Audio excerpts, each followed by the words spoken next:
01701. 670-017-701. Okay, copy that.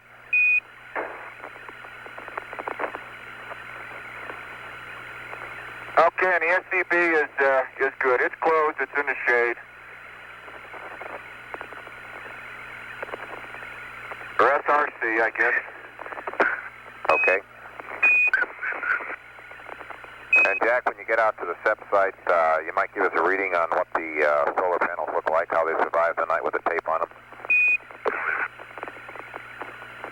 I wouldn't think of not doing that. I'm curious myself.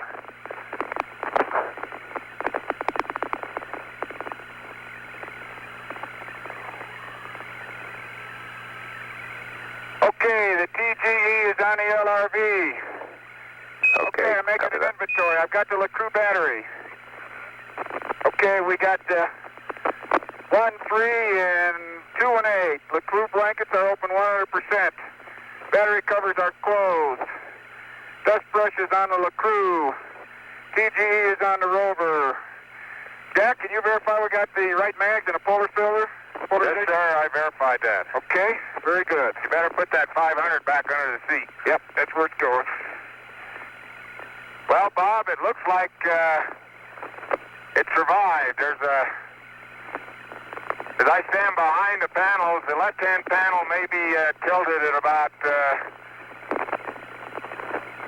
less than 5 degrees, probably about 2 or 3, but that's all. Looks pretty good right now. Okay, beautiful. Thank you. Good fix.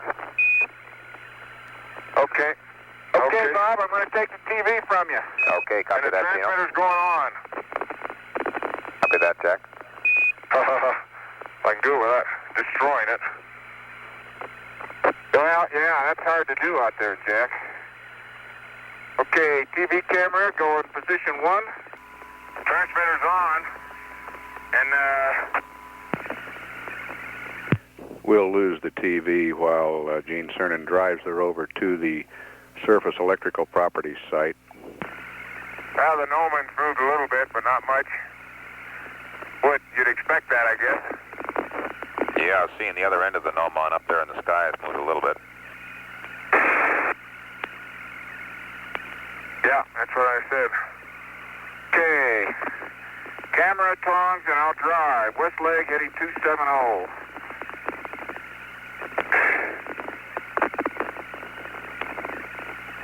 That site is 100 meters east of the lunar module. Jack Schmidt has just walked out there and turned on the SEP transmitter.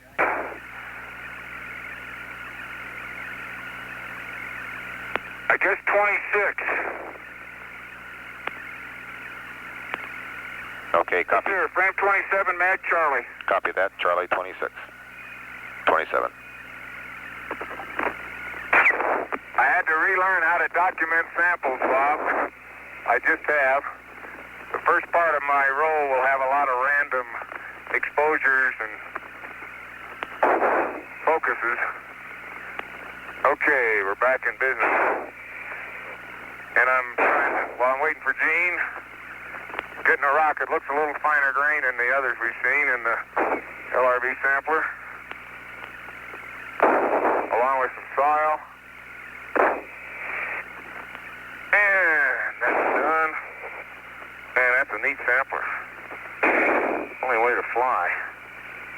Okay, and that's in bag 22E. It has the stereo documentation and a locator to the limb, and it's about 2 meters from the SEP.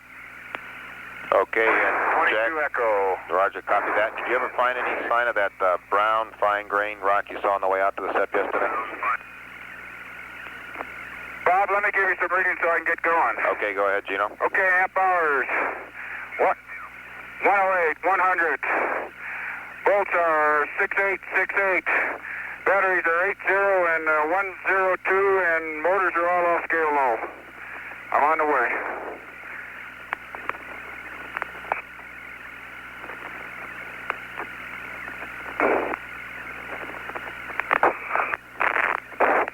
On the way, Jack.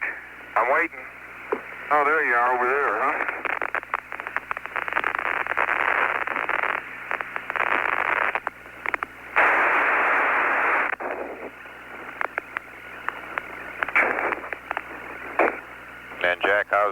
rooster tail look on that fender. Looks like it's going backwards. I don't see anything coming up over the top. Looks like a good fix. Beautiful.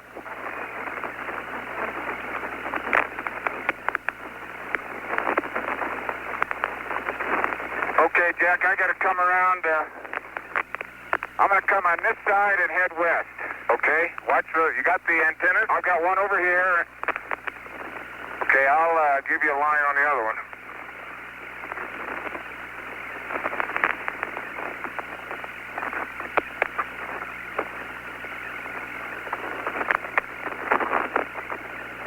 The rooster tail is the cloud of dust that the rover's rear wheels throws up.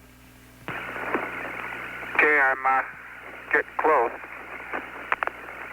Okay. Turn. Where is it? Right here. I'm on it. Okay.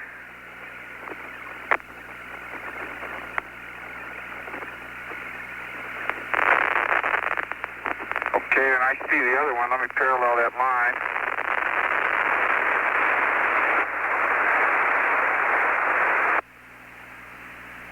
Low gain, Gene, please, after you get stopped.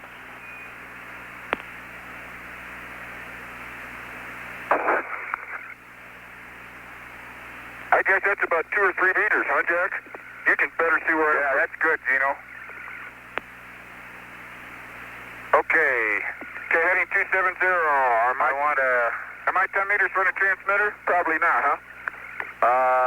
You're pretty... No, you need to go about 5 meters. How far am I? See if it's okay. You're about 3 meters, 4 meters. Hey, Bob, I'm 3 meters to the west of the transmitter and about 2.5 meters south of the line. There's no problem there, Gene. Don't move. It's just he had to be less than those numbers. Okay, that's where I am. Yeah, I'm getting your photos.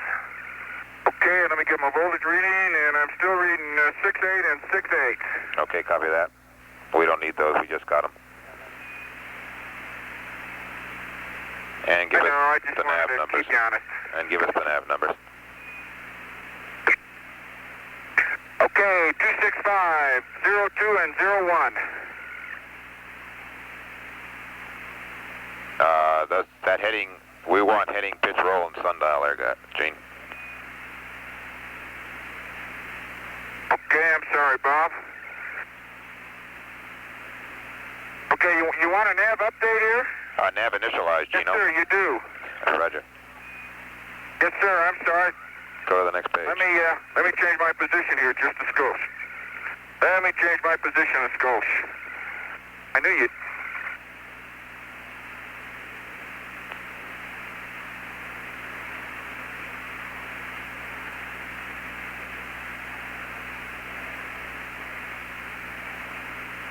Bob, what was that last LRV sample number I gave you? 22 Echo, 22 Echo. 2-3 Echo, if that followed in sequence, is another rock about near the SEP, documented in the same way. Okay, copy that. Okay, Bob, 265. 265.3.1. Roll is 1 right. Pitch is 0, and the sunshaft device is 0. I'm heading 281 degrees. Okay, copy that. Stand by.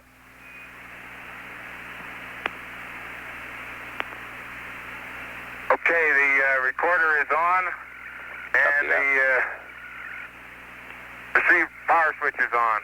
Copy that. And you're going to hand me EP4.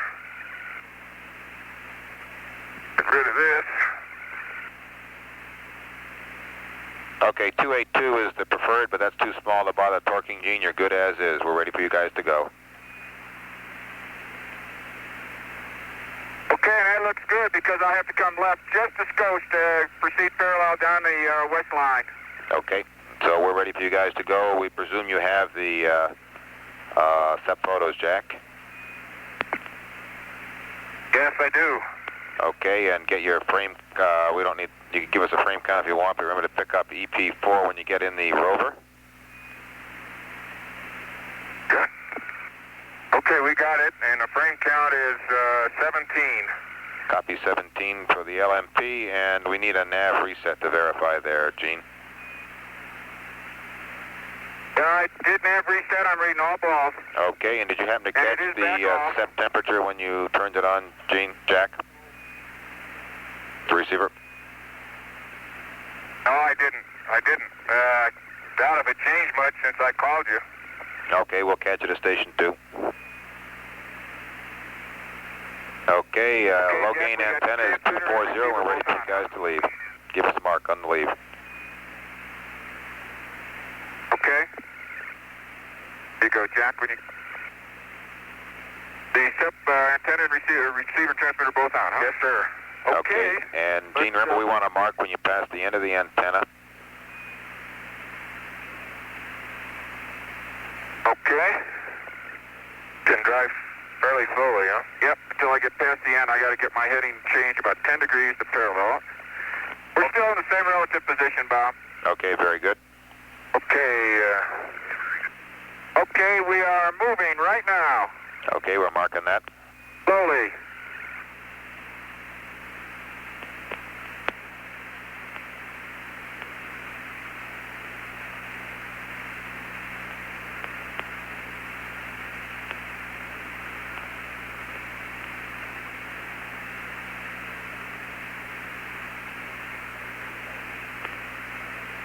The crew has started for Station 2, the most distant of the stations, more than 7 kilometers away.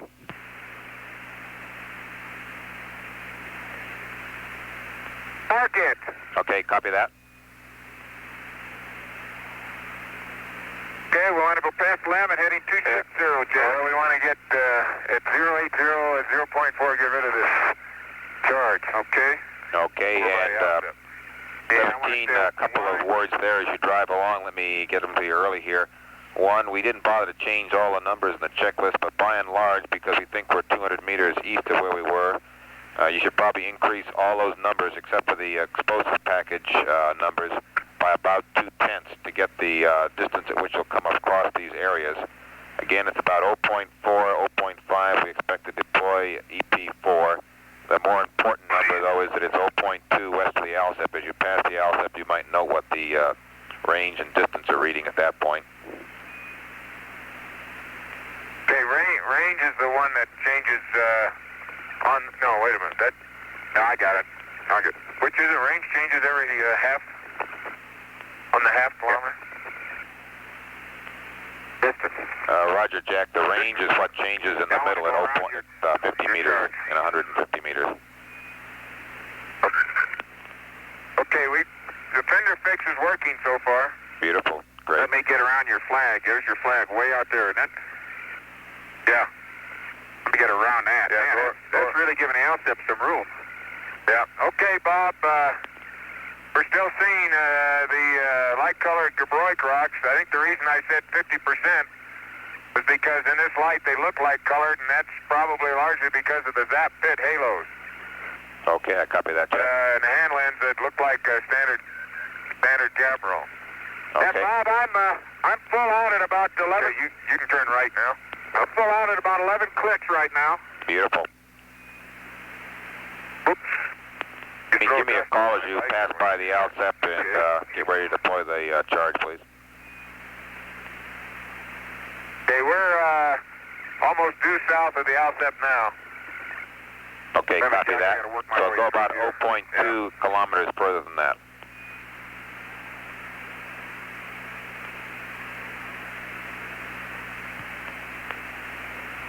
It's a little rocky out here. Yeah, it sure is. In the area we are now, you get a distance that was... Okay, we just clicked the 4. I want to move over this way just a skosh. Yeah. Okay, I just south of my geophone 2 flag now. Okay, if you just click the 4, let's go to 6 then. Just pass the click on 6.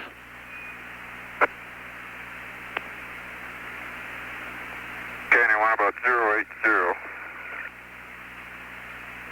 Plenty good enough. I got to start heading right out here, right towards my upper craft. Okay, hole in the wall should be just to the left of the notch. Yep, that's exactly where I'm heading. And I think we're coming up closer to the rim of Camelot. It's starting to look like a crater now. Okay, very good. Looking down, son, I see no major albedo changes except for the very fresh craters, which are brighter by maybe 20%. The surface, how are we doing? 5. Okay, Bob.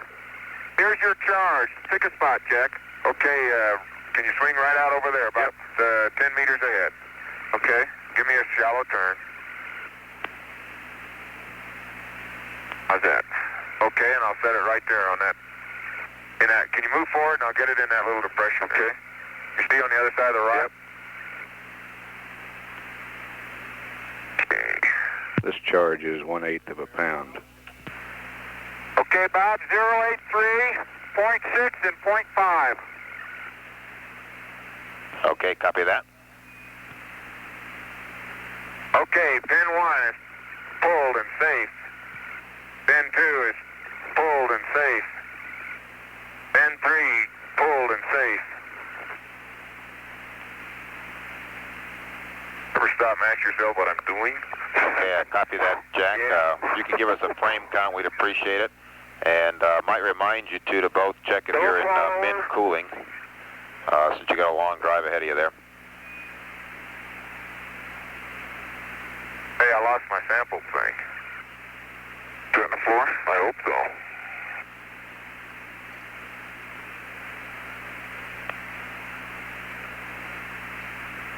That charge due to detonate 90 hours, 45 minutes after it was deployed. Gonna stay. Okay, if you got anything to say on the plan, I'll do a partial for you. Yeah, we got to do a partial. I'd like to know where that sampler is. Well, we can do without it, I guess. Yeah, sure be nice to. What did you come off the end? Yeah, I think I can check it. Get your pen? Yeah. If you go around to seeing that big block there by the outset, then you can forget it. Okay. Okay, just come right around, pick up my track. You want to get that sampler?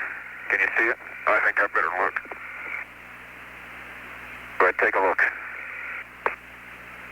Bob, one stop here for about 2 seconds. Okay, copy that.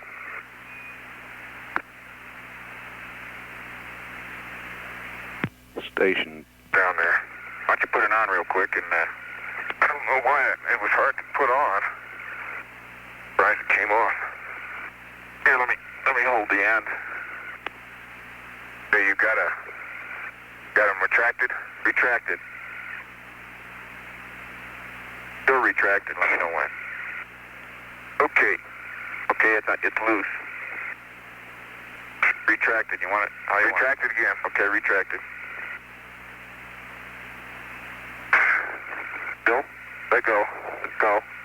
No, it's just not. Okay, let me try it. Push it in once more. Okay. Best I can do. I'll twist it down on there and maybe it'll hold. Okay, twist it tight. I've got the rod.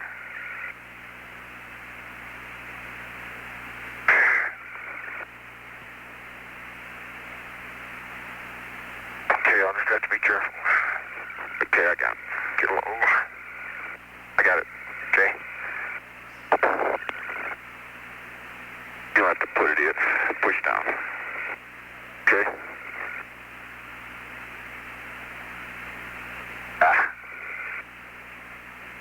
Okay. Yeah, let's go. Every time you pick your seatbelt up, there it is. It's untwisted now. Okay? Okay, all set? Just about. Okay, Jack, a reminder, we're still seeing you in intermediate, and you probably want to go to min before you get back on. He's back on now, and we're rolling. Okay, copy your movement. Okay, let's go to hole in the wall. Yes, sir. Okay, one other thing I might mention to you guys as you're driving here, Jack, before you start talking again, is that as you go by Camelot, you might keep an eye out for blocks along the rim there, because remember, we're maybe wanting to come back and move Station 5 to an area where there's blocks, unless there are blocks at the present nominal Station 5. So you might keep an eye out for that and plan for the way back.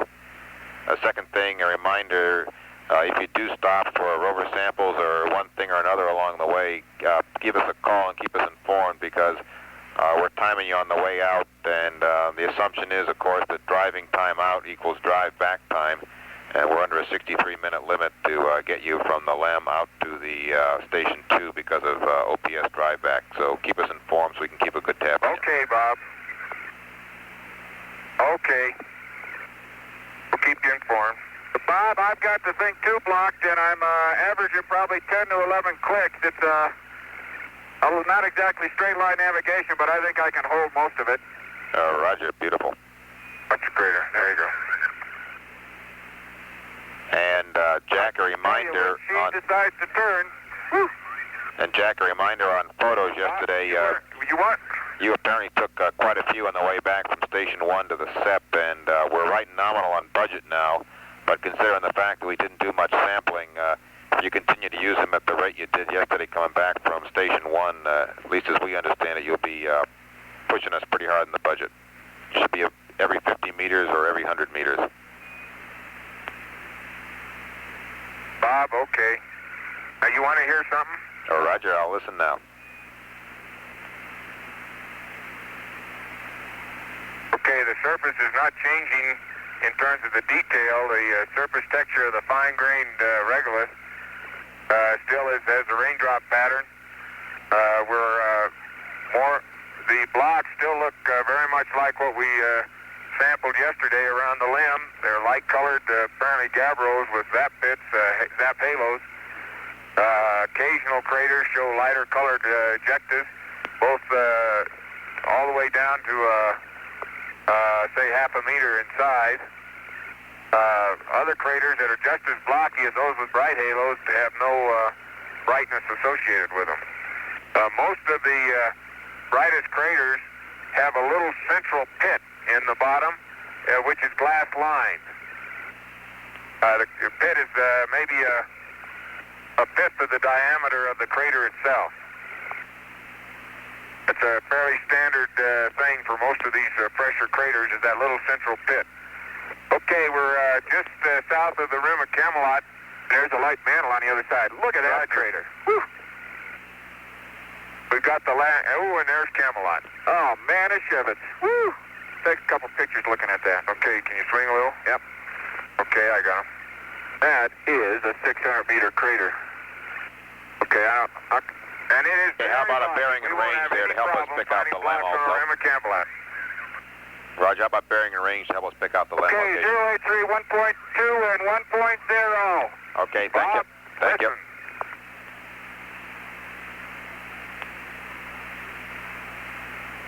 Okay, there's a little another block. Now that little crater in the ejecta did not of Camelot, at least the rim of Camelot, did not bring up blocks on the rim. May have been an old depression.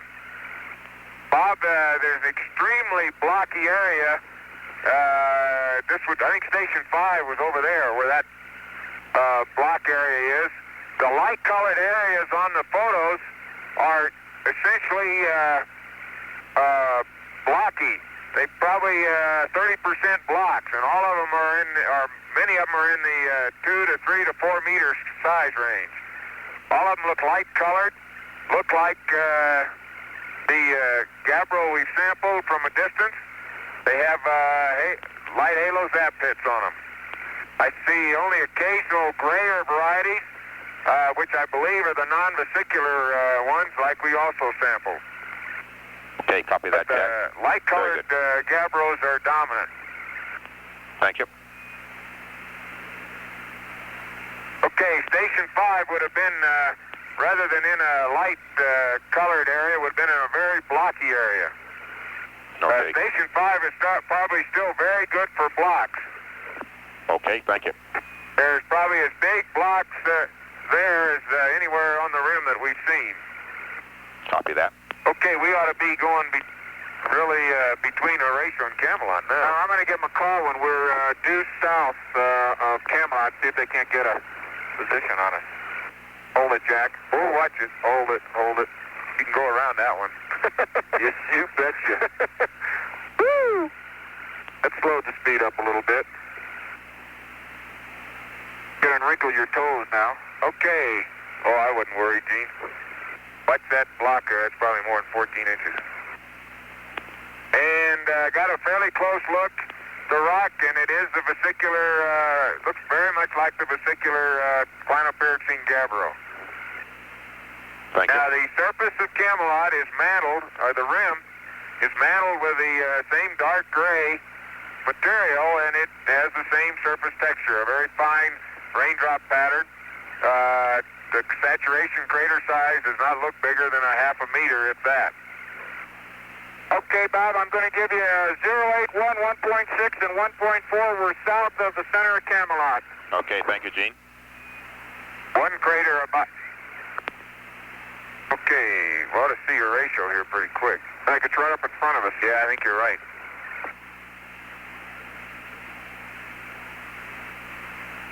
We can definitely see the light mantle as it comes out over the valley here, and we're looking at hole in the wall, although it's still too subtle. We're looking right at Lyra, as a matter of fact. Yeah, there's Lyra, very clear. And hole in the wall, you can see it. Yeah, yeah. There's Horatio way over there where those blocks are. Yeah, that's Horatio. You're right on course, sir. There's a little depression we didn't talk about, though. No. It's between Horatio and Camelot. But it's a depression and not a blocky crater at all. As a matter of fact, the total block population has changed. Out on the, once we get away from the rim of Camelot, the block frequency is quite a bit smaller. It's down maybe to only less than 1% of the surface. Much easier driving with the rover. Oh my, glad we got that fender on.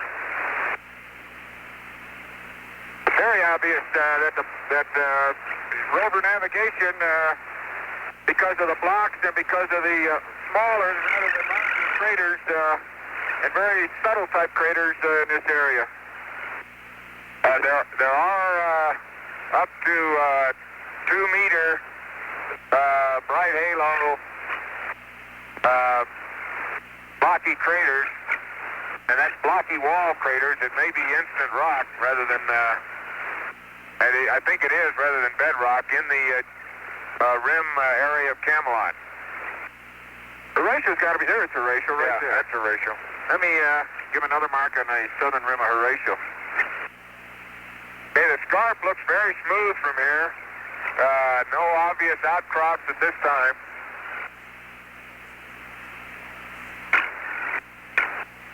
Don't seem to be penetrating to any bedrock in the area we're traversing now, just to the southeast of Horatio.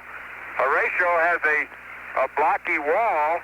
However, the upper several tens of meters probably of rim looks as if it's either mantled or composed of the light gray regolith material we've been driving on.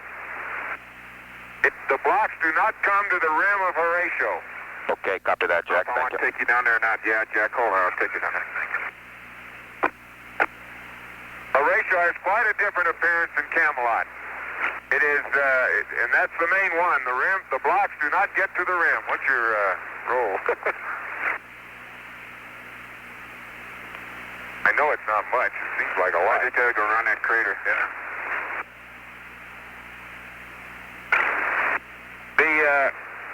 It looks like if Horatio is any gauge, the rim thickness of maybe, and this is a wild guess, Bob, but maybe an average of 20 or 30 meters stratigraphic thickness lies above the exposures of the subfloor. Exposures being blocks in the wall. And some of those blocks, again, are several meters, if not 5 to 10 meters in diameter. And they're concentrated on the west rim that I can see. There are very few blocks on the the west wall. There are very few blocks on the east, north, and south walls of Horatio. Copy that, Jack. Okay, Bob, we're on the southern rim, 078, 2.3, and 2.0. Yeah, we're maybe 100 meters south of the rim. Actually, we're on the rim crest. We're 100 meters south of the break and slope into the crater. There's a lot of, it's an undulating, hummocky traverse terrain in here, Jack. Yeah. These little craters make it bumpy, but other than that, it's really smooth sailing. That's right. This is what I sort of expected the Dark Mantle to look like rather than what we landed on. Not more than 1% of the surface, and that percentage continues right over the rim crest of Horatio down onto the wall until you hit the big block. What's this depression? That's not, no, we're not to Bronte yet. No, I don't think, no, we're not at Bronte. Okay, 17, and how about an amp and mobility, speed reading? I've been pushing anywhere from 9 to 11 clicks, and most of the time that's full out, and amperes are bouncing around 100 apiece.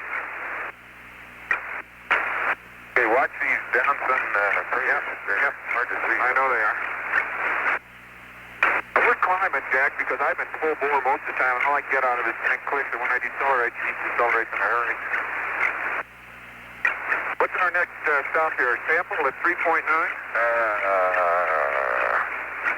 080, 3.9. I'm sitting on 080 right now, and 2.6. I think we got to add a little bit to that. They're right. Okay, stand by. We'll get a new correction for you guys on that shortly.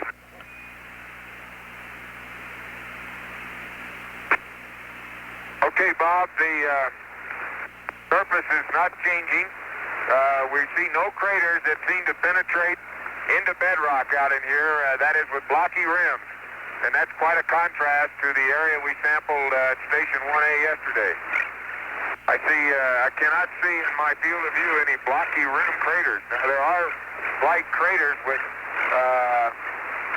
fragmental walls and rims, but it looks like instant rock rather than the subfloor materials. Jack, can you see over here to the left? I'll turn a little bit. On the dark area of the South Massif where you get those impressed lineations, see them going from left upward to the right? I see what you mean, right. That's what I saw at my window. Yeah. Lower left, they go obliquely up the slope. They're more like wrinkles. They look linear wrinkles. Yeah. Crenulations, you might say, in the slope that look something like those I saw from orbit looking in the shadowed area. Or at the edge of the shadows. Bob, we've seen craters as much as 20 meters, maybe 30 meters diameter without blocky rims. Copy that. The rim block population is not much different. The rim block population is not much different than the average for the terrain in here.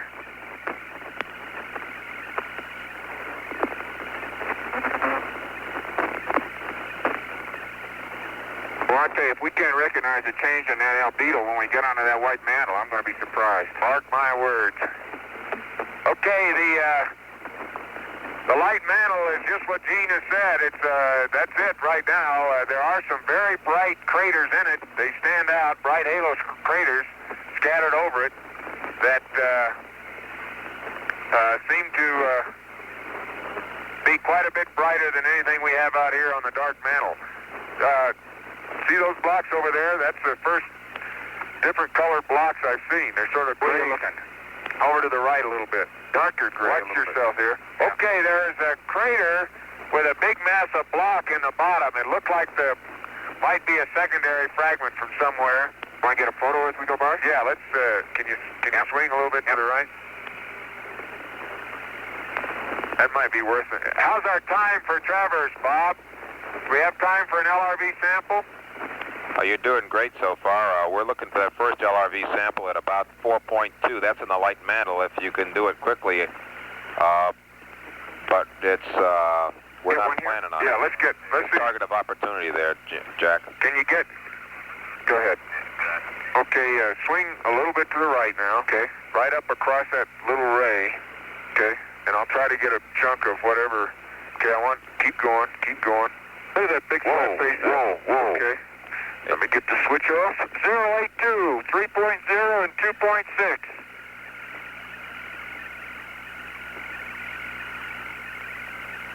And Bob, I've been making 10 to 12 clicks coming across the surface, and as I say, for the most part, that's full bore, except where I have to do some rapid changes.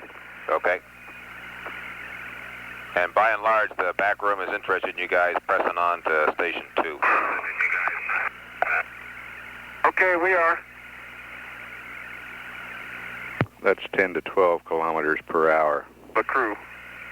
Okay, Gene, that's a pretty big rock in there.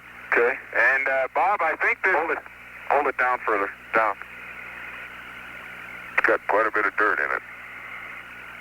I think this is a block from a linear strewn field of very irregular and jagged rocks that are southwest of a crater that's 10 to 15 meters in diameter. If it looks like the material that may have formed the crater, and you can look at some of the pictures and make it your own decision. Okay, copy that. Can you get it in there? Okay, you got it. Oh, no, I didn't. Okay. The bag's not open. Well. Oh. Okay. Yeah, that's bad. Can you push it in? Pull down. Okay, it's down. 26 Echo, Bob. We're on our way. Okay, copy that. And you got a frame count? Oh, yeah. Let me, and I did get my locator here. Okay, I got mine. Thank you, Jack. Gene.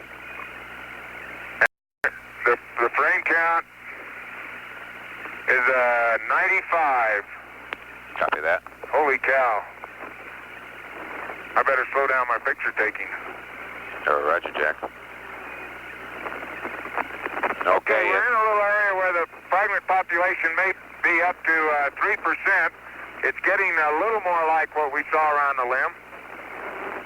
In fact, I would say it was comparable now. Going down this slope and up the other side, but nothing like Station 1. Okay, copy that.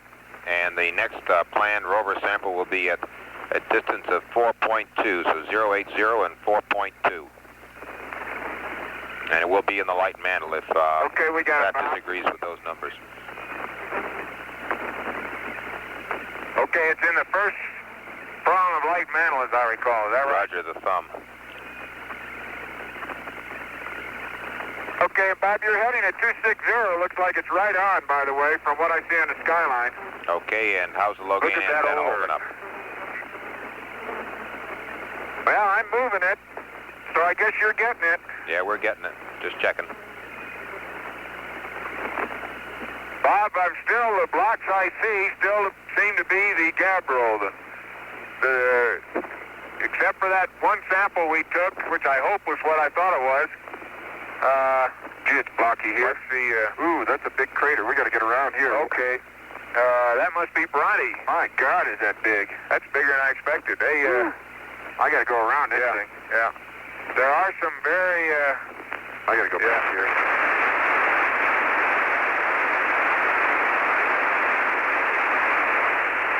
Rocks, grayer than the normal Gabbro we've seen, that are have very large egg-sized vesicles in them. Watch it, you got one on your right. There you go. I got him. Yeah, don't mind me, Gene. Okay. No problem. That's all right, because some of those downswings are hard to see. I want to get off this slope. I wonder if I took a picture of that block field. I hope I did.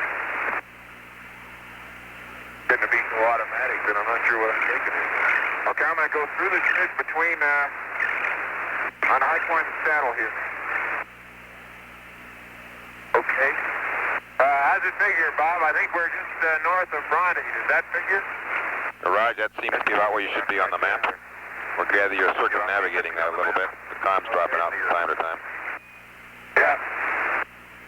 0.8, 3.5, and 2.9. We're on the north side of Bronte. And it looks like Bronte has penetrated the dark mantle in here and got to some floor, but there's not an awful lot of blocks around the rim. They're just some small ones.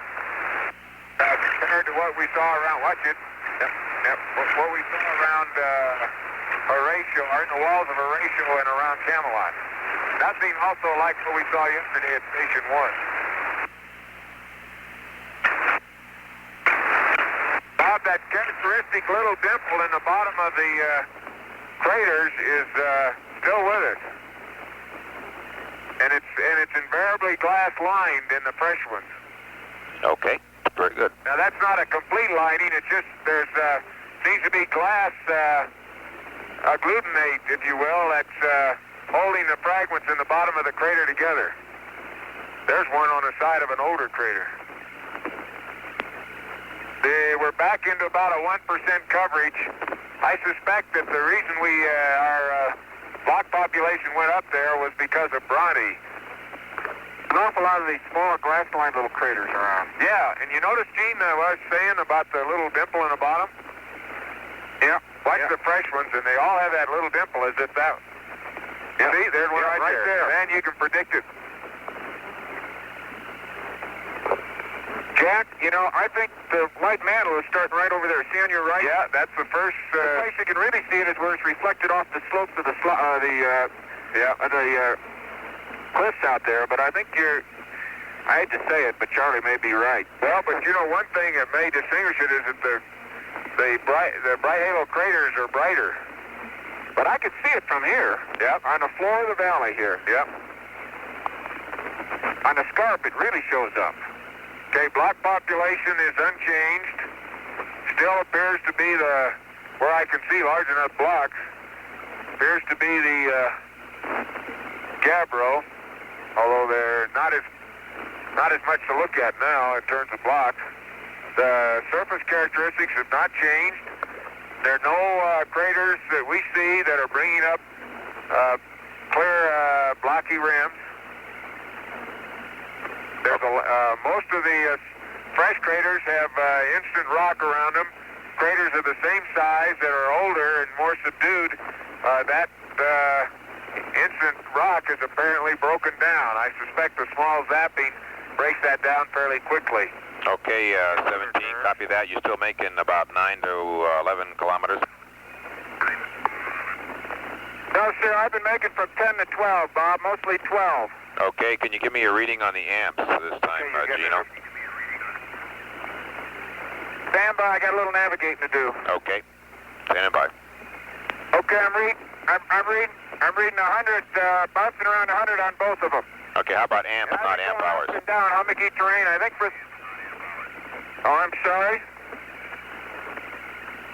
But you got a hole in front of me. Yep. Oh, there you go. Bun out a little bit. Yeah, let me get up here.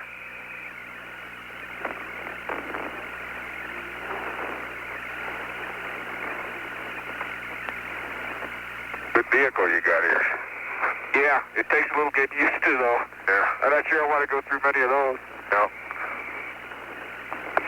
Okay, Bob, I'll give you an amp reading as soon as I can. Just stand by for it. All right, you're no hurry. My camera handle's coming off.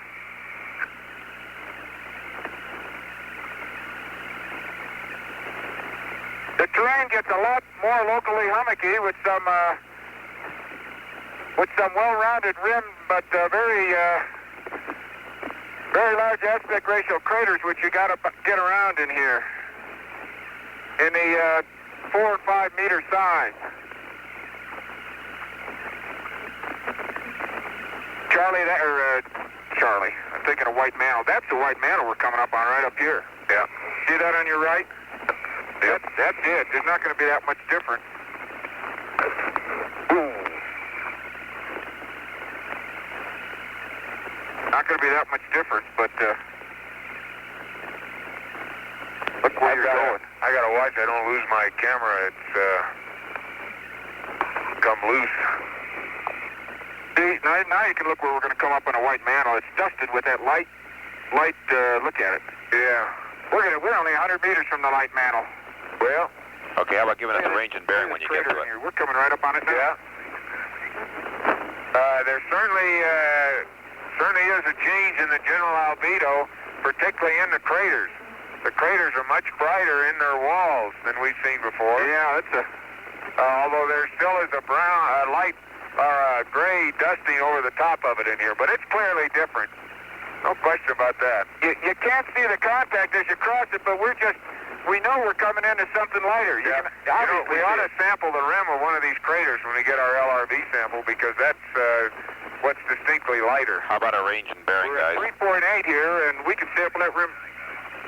Copy the 3.8. 083, 4.4, 3.8. I've been running about right over there, Gino. Can you get on the rim of that crater? Right here? No, right to the right there.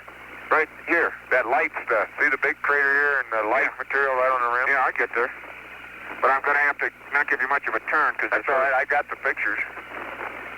If you swing to the left a little bit and then back. Whoa, now back to right. Okay. Hope my camera stays on there. You like that? Whoa, yeah. Whoa, whoa. Okay, Bob. We're 083, 4.4, and 3.8.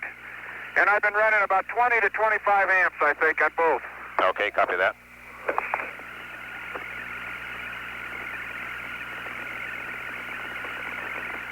We are in the light mantle. It's not a contrasting light like you might expect or like we're looking at on a scarp as the sun shines on it.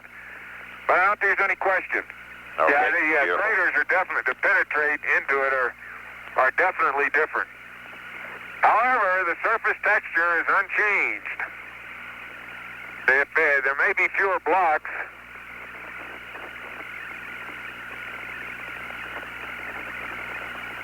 Okay, back 27 echo. 27 echo. Copy that. And frame Hold contact. it back, I don't want to lose it. Stand by. Hold it up. Okay. It's in there. Is it in? Okay. Those bags don't stay open. Yeah, it will after we get a couple samples in there. Okay, my locator. And my locator? I hope I don't lose my camera. I can't reach it or I'd help you. Okay, 110. Copy that, Jack. I guess I didn't do what I wanted to do and that get that thing really cinched down. We're an hour and 32 minutes into this EVA. A couple of things is the sun angle difference on that light mantle when you're looking at the slopes of the scarp versus what we're on. I hate to use a familiar term, but my impression right here is there is more of a raindrop influence than back at the LEM or in a darker mantle. Okay, copy that. Yeah, might be. I think so. I think the big thing is, though, that each one of these little craters is much more lightly colored. But we're still not, there's no crater in view that has a blocky rim. There's fragmental rims based on almost certainly instant rock, but no blocky rims. You know, one of the reasons those craters look lighter is because of their sun angle. Walls of some of these little craters, it's the same material that we're driving on, I'll bet. Yeah, there's instant rock right there, Jed. You're right. Oh, boy. The fragment population is certainly less than 1% in here. Now, when I say fragments, I'm talking about rocks that are greater than a centimeter in grain size. You know, it may be me, Bob, but it also is a little bit more difficult to draw it down sun in this area. Yeah, I think it is brighter, Gino. I was thinking that a minute ago, but it's hard to make I think your normal albedo is greater. There's some rocks now starting. Okay, the little crater still has the central pit. Okay, we're losing your comm a little bit, guys. Yeah, there's a few. Well, the right exit 270. Yeah, there's a few blocks. They still look like the Navro, though. Hard to tell. A couple of them look to me like they had some very light crystals in them. See that? I'm afraid those are zap pits. They could be. I think I've been fooled by that too, and that's why I estimated the flash plate high. I just want to keep you out of those slopes, and I tell you, I get you in some to start keeping you out of them. Okay, we're getting a little more blocks in here. Of course, we're approaching the dark mantle again. Now, you can see the difference. You got to look hard for it. But you see those craters out in there are not white anymore. I got to get around that slope. Yep. Okay, you still got the hole in the wall picked out over there, don't you? Yeah, I got it. I'm trying to keep calm with them as I'm turning here. Yeah. and I've been keeping the thing on. I don't know if they're reading us, but I've been moving it. Read you loud and clear, guys. Okay, looking up on the South Massif, we've got real good views of the block strewn fields. There's one that there seem to be two dominant colorations of the rocks. The light-colored ones, very light tan to white, and then there are the blue-gray rocks. There's one major outcrop of blue-gray about 6 of the way down the slope, the center of the field of view we have, and it looks very much like similar blue-gray rocks right at the crest, the highest point from our vantage point. Bob, Okay, you want another sample in the dark mantle here? Yeah, we want, as soon as you get into the dark mantle, and we're estimating at something like 4.3 or 4.5, somewhere in that vicinity. We're there. Okay, we're ready for there. another one then. Now let's, if you can, okay, right over there, and maybe I can get a rock with it. See that batch of rocks there? Right here? Whoa, yeah. Swing it there. Whoa, now swing back over. Little more, little more. Whoa, little more. Can you reach it? Now if you go forward. Can you reach it? Hold it. Right there. Okay, Bob, 082, 5.0, and 4.3. Copy that. And CDR is 3.85 and about 70% and no flags. Okay, thank you, General.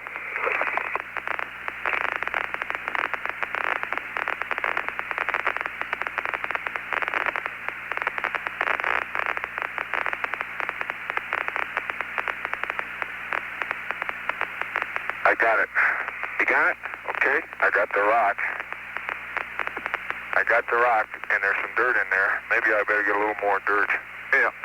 You don't have any trouble getting dirt. Can you see in there? Is it a fair amount of much soil? No, a little bit. Okay, I'll get this soil. A couple teaspoonfuls. 28 echo, Bob. Say again there, 17. 28 echo. Copy that.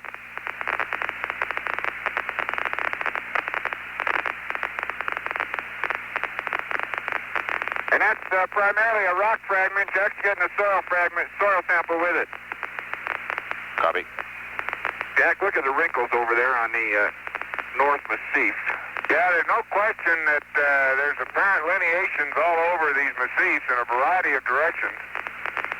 Hey, look at how that scarp goes up the side there. There's a distinct change in texture. Okay. As a matter of fact, lineations are not present on the scarp that we can see where it crosses the North Massif.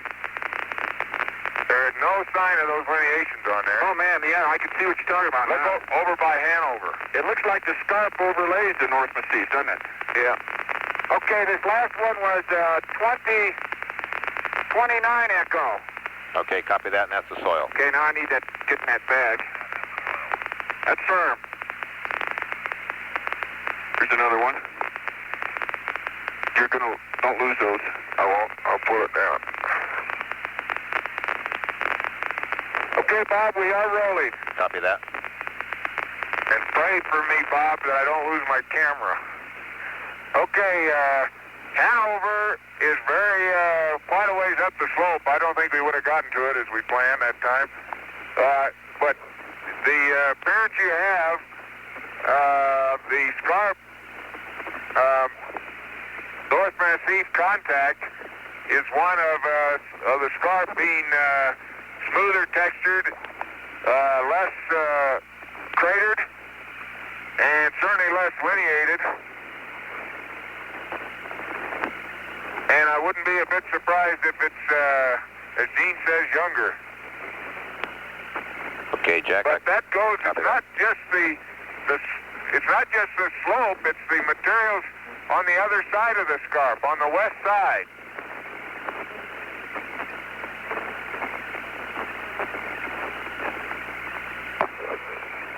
Okay, I'm going to have to really ease up on pictures. I forgot to give him a frame count. Yeah, we did get a frame count. Do you want to give us a frame count there, Jack? Well, Bob,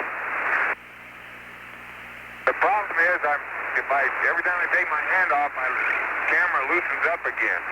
Okay, I copy that. And our estimate is that if you continue to go between 50 and 100 meters between frames, we'll make it.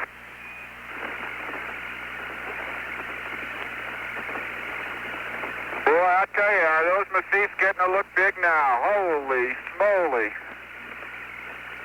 That frame at the LRV sample was about 115. Copy that.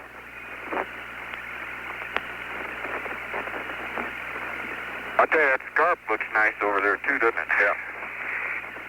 Okay, we're back out in our old friend, the Dark Mantle, and I think the zero phase point is not as bright as it was.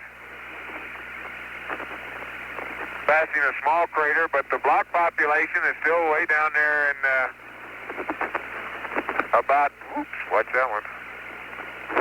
About 1%. Man 17, for your benefit, we're showing you with very good net mobility rates here, and things looking quite good. Thank you. Gene's doing a great job. I tell you, it takes all your time to drive, though. You look around and you're in a hole.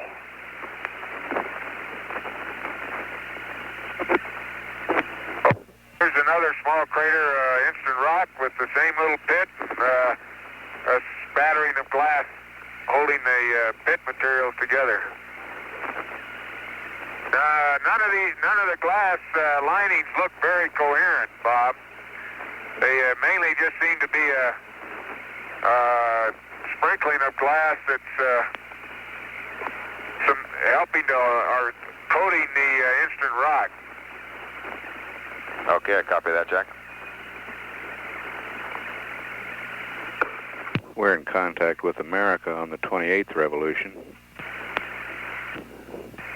We still don't have all the craters out at about 10 to 15 meters in diameter seem to have somewhat more blocky material in their rims, but they're not clear cut blocky rim craters. And here's one that's probably 50 meters across that has a fair number of blocks in the bottom. It looks like it might have just about gotten down to where the gabbro starts to be abundant again. Okay, I copy on that one, Jack. So it's 12 o'clock, and I'm going to work my way up the hole in the wall from there on up. I think that's good. Like a long, easy turn at it, yeah. Got a hole in the wall, Bob. It's very long, very subtle, very gentle slope. We'll just have to give you more work when we get there. Okay, we're anxiously awaiting him. How about a range and bearing while you're at it? 12 clicks most of the time. Okay, 0, 2, 5.6, 4.9. Copy, 4.9 on the range. And about 20 to 22 amps most of the time. Okay, we're losing a little bit of low gain there, Gino. Yeah. I think you need to fill it up a little. They're probably undershooting here. I don't know. Well, our pitch angle changes all the time. That's the problem. Bob, I've been within 10, 20 degrees of you the whole time. Okay, Bob, we're not in light mantle, I don't think. Maybe we are. I think we are, Jack. Yeah, I guess we are. I'm in my geology map. No, I guess we are. I was just going to say the craters were whiter than they had been, so we're back in it. And I think zero phase point's brighter too. I think that place where we had those small blocky craters was in the dark mantle. They're not evident here in the lighter stuff. Yeah. Boy, is that getting big. Whee! Hold on. Whee! Oh boy, that really gives me a strange feeling. Yeah, gives me a strange feeling too. Those are not intentional. I understand. I'm not sure I got enough guts to make them intentional. Man, everything's getting to look big the closer you get.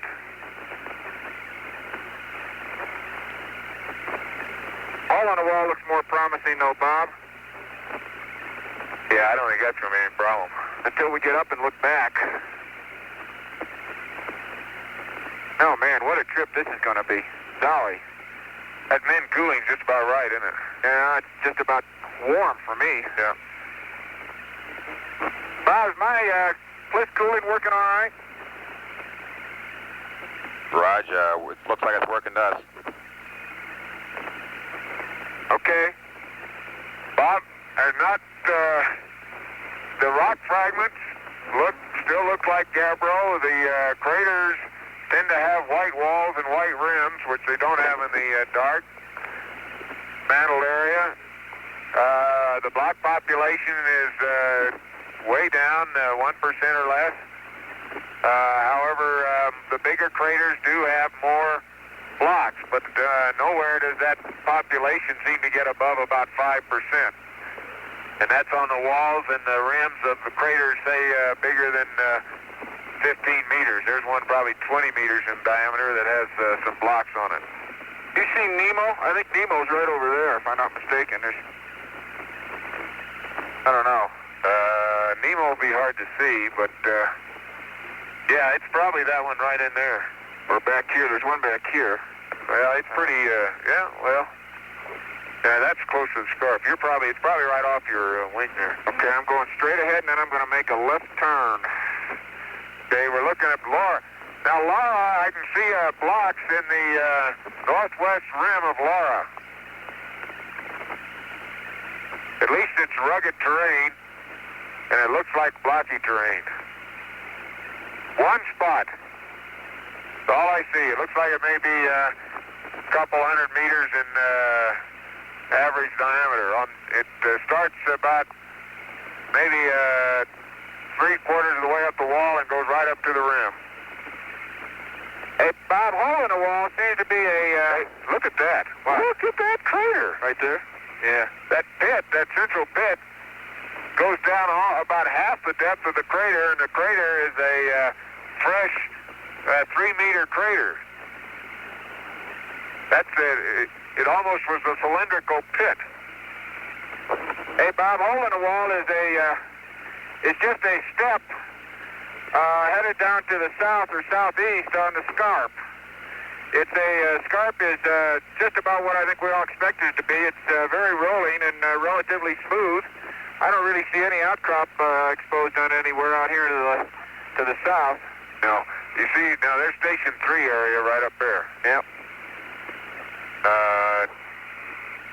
Looks like maybe that see that bigger crater over there to the right of Laura? That probably is a good place for Station 3. Yeah, way over there. Yeah. Okay, we're going to find out something very shortly. That doesn't look very rocky, Gene. No. How about bearing and range, guys? Bob, I'll give it to you as soon as I make my turn. It's not too far, 100 meters. Are you going to turn over that or go on closer to the I'm going right up straight ahead and then go on the inside that slope. It's more than 100 meters. Yeah. 081 and 5.6. Copy that. There's now the craters are getting very, very light colored in their rims and walls. You notice when we're in the light mantle looking at the scarp at this angle, it loses some of its high albedo? Yeah. Yeah. I think we're getting, we got a long depression. Your eyes get used to it. Okay, Jack, we got to watch this because I got to go along a long depression. That's a crater over there. On the right, yeah. I don't know how I can get over there. Well, I think I may have to go up over there. I can't go down that hole. That was not going to make it. What's your pitch? Let's go back here. We can't get there. I'm going to go over here. What was your pitch then?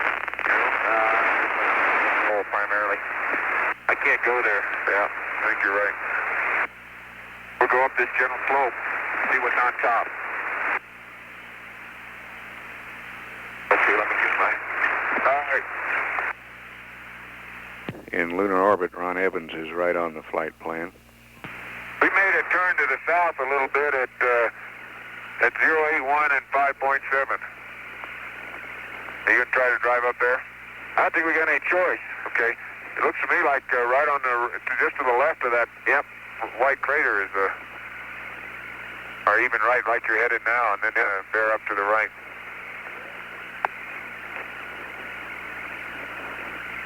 Find out how this thing climbs in a minute.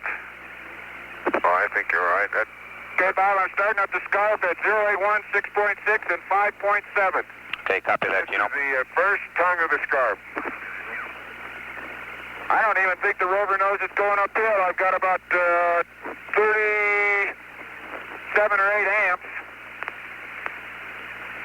See what's on top here. You're making about 8 clicks, and I'm full bore. Well, I tell you, this rover doesn't know it's going up a hill.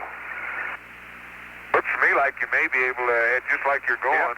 Hey, Bob, we'll make it and get down. Yeah, we will make it.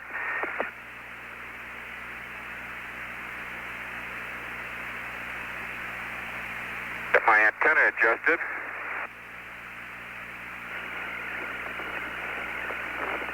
Okay, whatever makes up the light mantle is in, at least the instant rock that it forms is much lighter than anything we see. Those fragments probably are 30% lighter than any fragments we see out in the dark mantle. And that's around the fresh craters. But it is not blocky.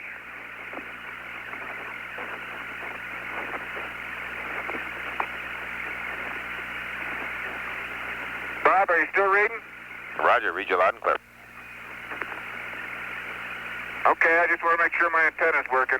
Roger. We're doing a little zigzag navigation. I'm literally came up a slope at about a heading of 240. We couldn't get through the actual turn to the south because there was a big crater right at the foot of it. So we're just making our way through some relatively local undulating slopes that get pretty steep, but there seems to be no problem. Yeah, I think we're in good shape. Bob, there are not any blocks big enough to really make a statement about what the rock is, but it really doesn't look like gabbro anymore.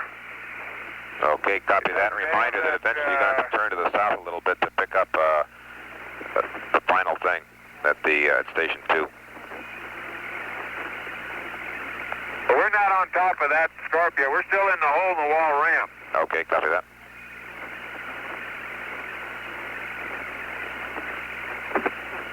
Bob, as far as lineations in the soil or on the surface that are observable at this range, I don't see any. I think there may be a finer raindrop pattern on the light mantle than maybe there was out on the dark, but that's awfully hard judgment to make. Okay, copy that. How you doing, Gino? Doing fine, Bob. We slowed down between about 5 to 8, maybe 5 to 10 clicks most of the time. I'm going to head right up there, I think. Get around this crater. Pretty healthy roll you're going to have here. Yeah, I'm going to head more straight up the hill.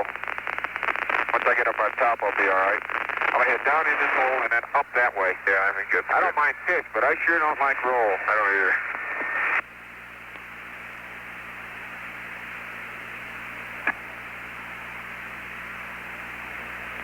Now I'm going to head straight up. I'm going to head straight up that slope right there. Okay?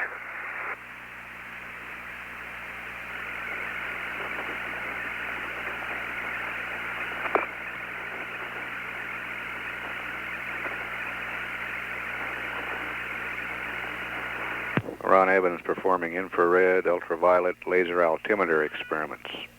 It looks like maybe the large fragments in here are still crystalline. They have white zap pits on them, but they do not yet really resemble the gabbros. Okay, Jack, copy that. Give us a hack when you get up on top of the scarp there. Okay. Let me tell you, Bob, I've got to go across slope some of the time because the rover's really working to go uphill now.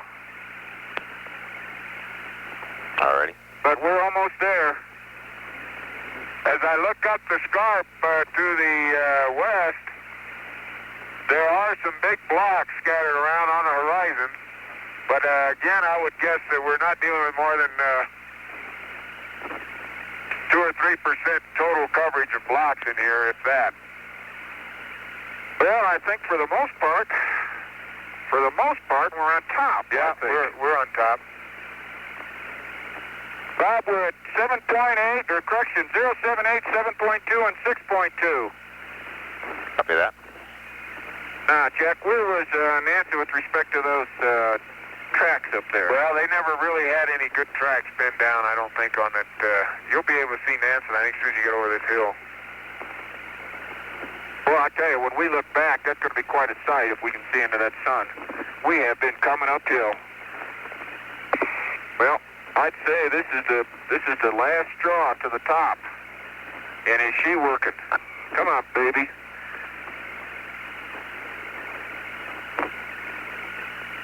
Okay, I think you better, I'm going to try and get over along the base of the massif now. Yeah, head towards that track area there anyway. There are a lot of boulder tracks coming down from the blue-gray rocks, Bob.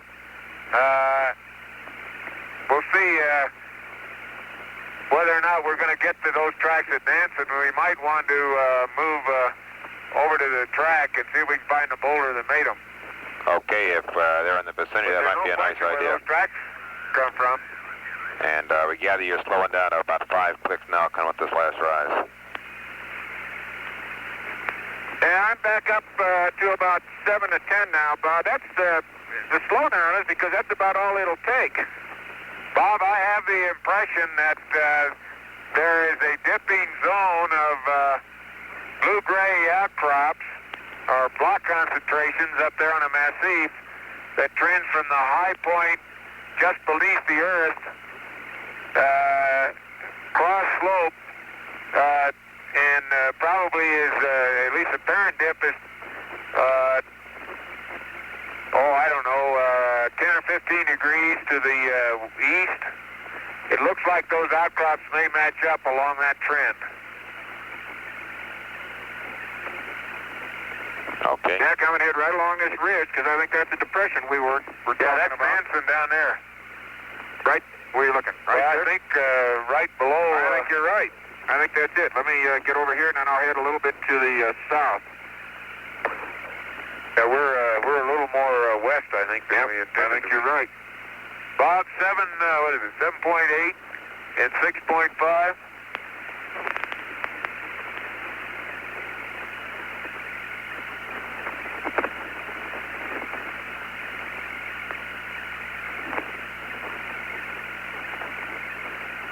Bob, I've had an impression, and I can't prove it yet, that we're dealing with more heterogeneous rock. Possibly there are breccias in here, but it's awfully hard to tell right now. They're very light-colored rocks. I think even lighter colored than the gabbros. Okay, we'll soon find out. I'm afraid those, I think we can follow those tracks, the pictures maybe, or... Yeah, I think we can see some of those coming down. I think the ones from the big outcrop of blue-gray rock, though, are the ones going into Nansen. Bob, my best guess, let's see, 077, 7.7, 6.6 is that we're coming up on the northern side of Nansen. Okay, we copy that, Jim. And let me tell you, this is quite a rover ride. It sure sounds like it.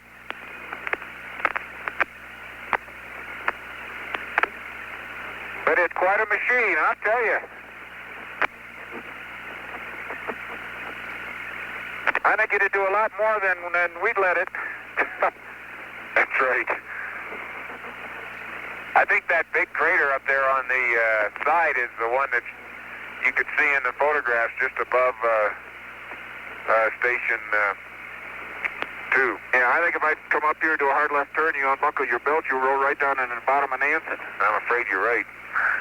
Okay, and remember we're going to about 068 and about 7.4 will be Station 2. At least that's our estimate. Bob, okay, there's Nansen over there, huh? Well, I think so. Yep, I think you're right. It's got to be it. Got to be it. Yeah, Bob, I think we're into a breccia population now. I think the blocks in the light mantle are largely breccias. They're modeled in their characteristics. The white zaps do not seem to be nearly as apparent. They tend to be chalky when they get hit. At least in the large craters, the walls are chalky looking.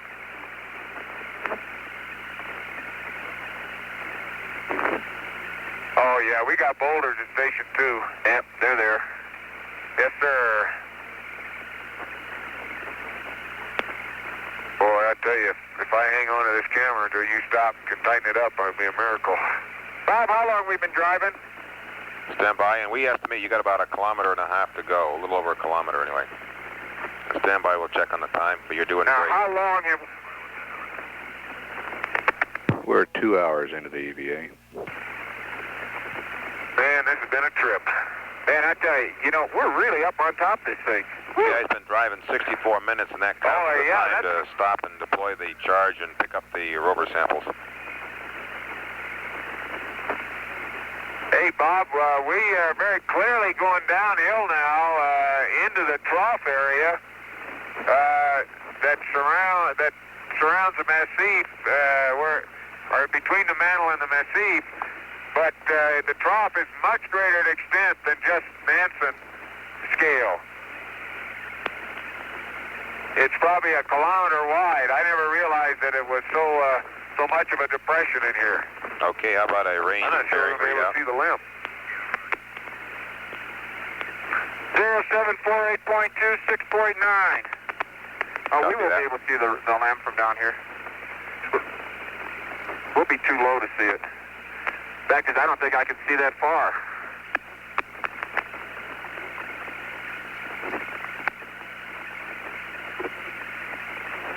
The surface patterns are still the same, Bob. The main difference being that we're getting probably a gradual increase in block population, and the blocks seem to be of a different character. They may be breccias. Okay, copy that. And around the crater here that's maybe 75 meters in diameter, there's probably 5% blocks. Fragments, I should say, greater than a centimeter. Boy, look at all the dust without that fender. I hate to think of what it'd be like with that fender gone. Yeah. There's a good-sized block, sort of blue-gray. Now, looking up there, Jack, I got to get some 500s looking right up that hill, but... well, you may want to do that out of way a ways. It's, some of that stuff is mantled, buried in the massif material. Some of it just seems to be laying on it. Yeah, well, I think it has to do with how long it's been there. You'll tend to get the downslope movement forming uphill fillets, and that's what a lot of it looks like. Most of it is uphill fillets. Most of it's pretty sharp. But my guess from back at the LEM that those blocks on a massif were much more angular. I think is a good guess because that's what they look like to me here. And looking up at our blue-gray outcrop area, I still have even more the impression that there's a planar orientation that dips off to the southeast. May be just fracturing, but pretty clear up there, I think. It may be shadows. The LEM is now 50% away from the massif. Let's see, 50% of the massif height away from the massif. How's that? I think we'll keep it on top. That is a high mountain. Oh, gee, Merry Christmas. Listen, if the Earth goes behind it, we're changing Station 2. Gonna be nip and tuck, pardon the expression. Okay, as we get closer, actually, we're out of the blocky area. And that blocky region of 5% may have been just associated with that crater. I still see no lineations, although, look at these wrinkles, though, Jack. I was talking about the mantle, but you're right about on the massif. The same wrinkled lineations we saw Trending, sloping uphill to the west on the eastern half of the massif are still very evident at this sun angle. Okay, 17, and we're estimating that you should be there within about 5 minutes to meet the walkback constraints. Well, we're almost ready to park. Okay, beautiful.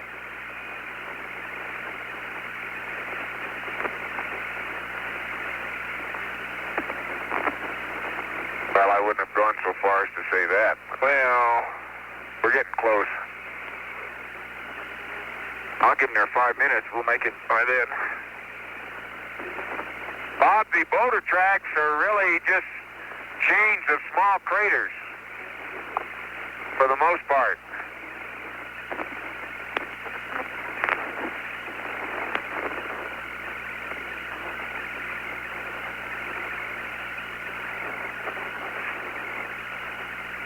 Okay, copy that. That's interesting. I don't think they can tilt that television. I don't think they can tilt the television camera high enough to see the top of the massif.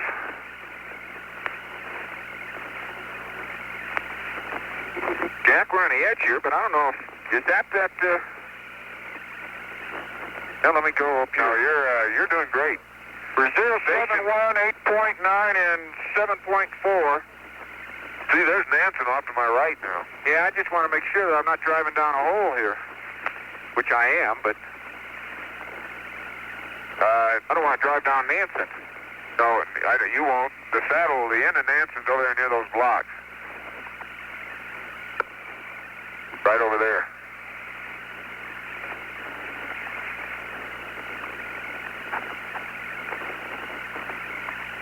Look at those blocks.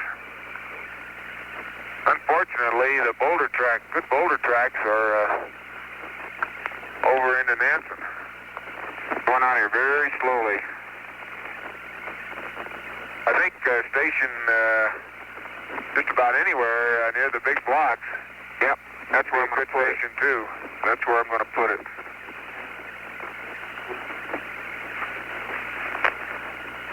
We could try to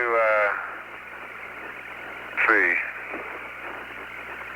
Yep, that's where we're going to make station 2, right up here. Which straight ahead? Yep. Yeah. Okay. Boy, you're looking right into Nansen. Yeah.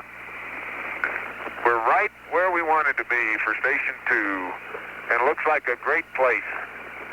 Big blocks. It looks like quite a bit of variety from here. Different colors, anyway. Grays and lighter colored tans. Okay, Jack, I'm going to do a 180 and park the rover at 045. Those are two good. There's a blue-gray rock and a lighter-colored tan rock. See where they can look in here. We'll have television shortly after they park. Station 2 is right at the base of the South Massif. All right.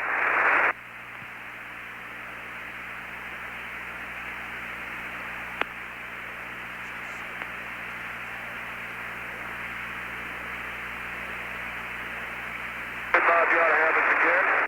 Now, it is 9.1, 7.6. Are you reading, by the way? Roger, read you loud and clear. Okay. Let me get undone here. Amp hours are 98.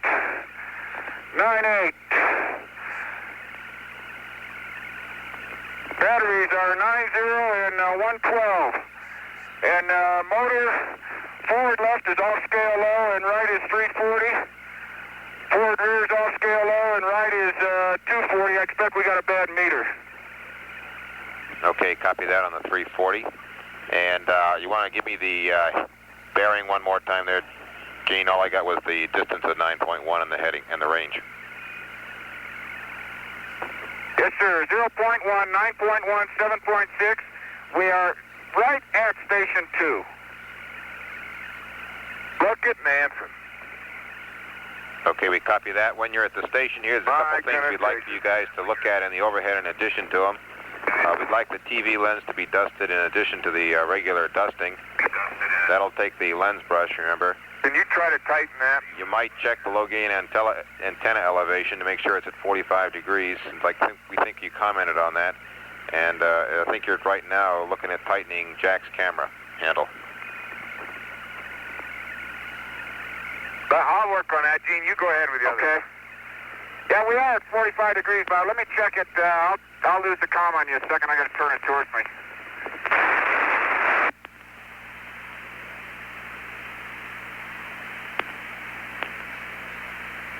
Locked at 045. And 17, Jack, we'd like you to check the SEP for us. I expect we're going to have to turn it off and open the mirrors and dust them.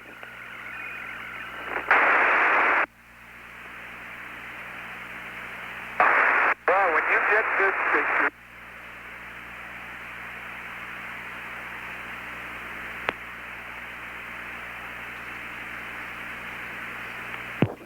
TV coming in now. You got high gain. Roger, thank you. We have TV.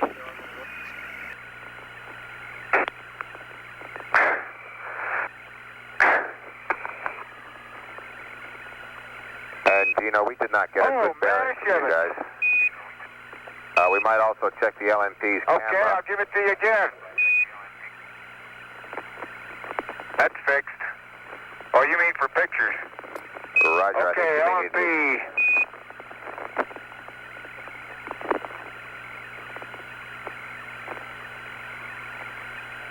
Okay, 071. 071 is the bearing. Okay, copy that. 142 on 142 on the LMP's camera. The temperature is 105. Roger, let's turn off the power and the recorder, open the blankets and dust it.